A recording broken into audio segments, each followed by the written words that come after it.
Hi, this is Patrick. These are the 5 things that you must do if you are planning a visit to Montevideo, Uruguay, and the best thing of all, they are all for free. Enjoy!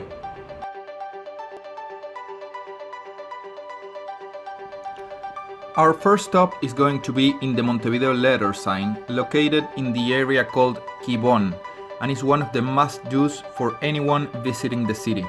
There you can take pictures with the beautiful landmark and the Rio de la Plata as a background. In this opportunity is decorated as a celebration of the 100 years of La Comparsita, the most famous tango in history. However, we can also see it painted or illuminated with different colors, such as pink, commemorating the Breast Cancer Awareness Month, multicolor during the Diversity Month, or even paying tribute to victims of terrorism and condemning such actions, like in this last case after the terrorist attacks that took place in France.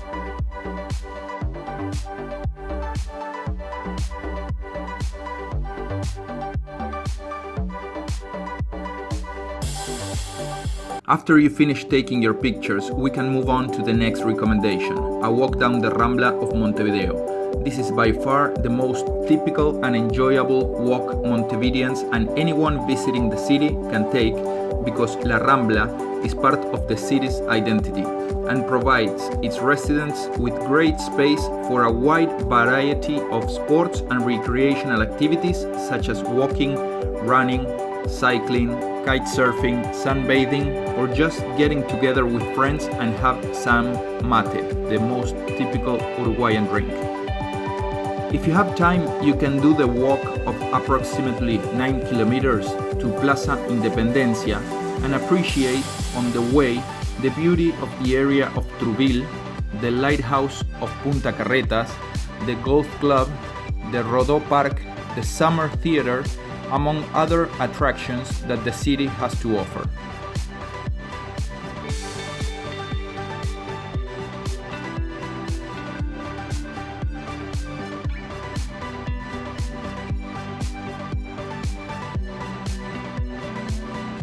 Montevideo was born as a Spanish colony and a strategic military enclave. Its walls were erected around 1741 and began to be demolished in 1829. There are still visible remains of the fortifications along Bartolomé Mitre Street and the port. The historic area known as the Old City was the origin of the Spanish military fortification. It had stone walls that delimitated the fourth city, called at that time San Felipe and Santiago de Montevideo. This was guarded by a fortress called the Citadel. The structure that supported the door of the entrance to the fortress is still erected in its original place, between Plaza Independencia and the Sarandí Street, marking the beginning of the historic walk. The tour of the Old City allows you to visit buildings of high historic heritage and architectural value, museums, exhibitions, halls, cafes, restaurants, design stores, bookstores, antique shops, and an extensive shopping tour.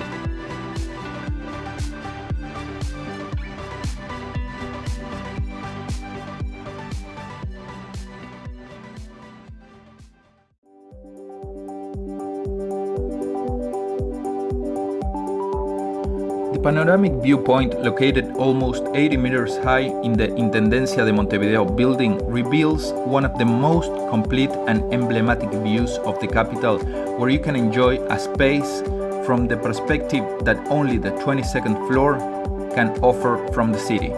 The observation deck has a cafeteria, souvenirs shop, visitor services, and an incredible 360-degree view along with information, so that the visitors can appreciate the landmarks that are being observed in great detail. Visiting hours are Monday to Sunday from 10 a.m. to 4 p.m. with access until 3:45 p.m. and is entered through the doors located on Soriano Street between Ejido Street and Santiago de Chile Street.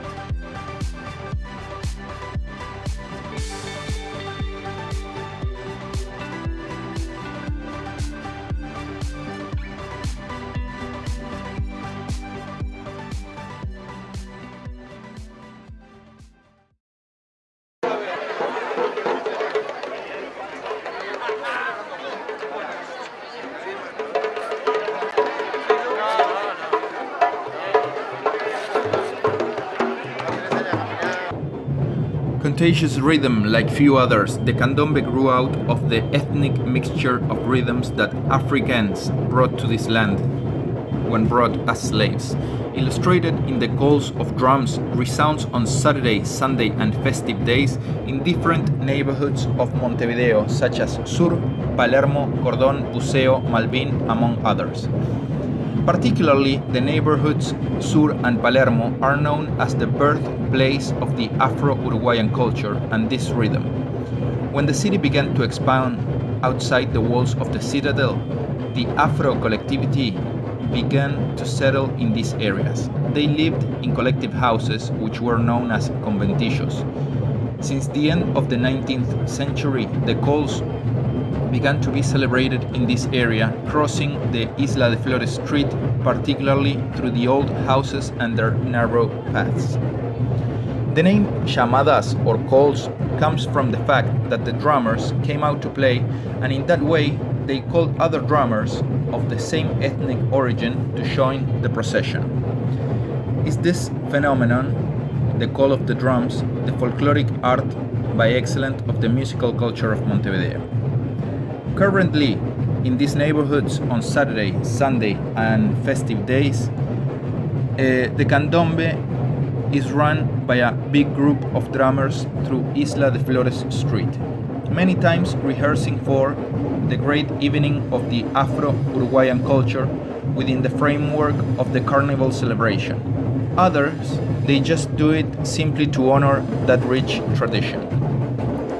The images taken by us on this occasion were from the Batea Tacuari, who invited us to Isla de Flores street on a Saturday afternoon at 7:30 p.m., the day they do their rehearsals for the call parade.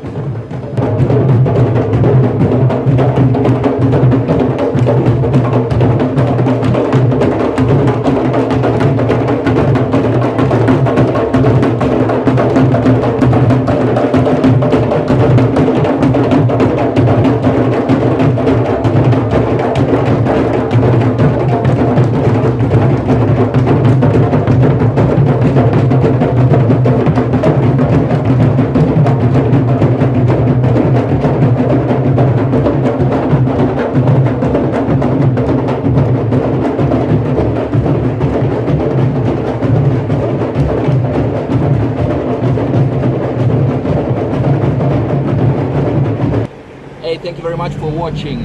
Like and subscribe if you enjoyed the video, and leave your comments and recommendations below, and also like the video if you saw Samba and Luna helping me out around the city. Thank you very much for watching. Have a nice day. Bye bye.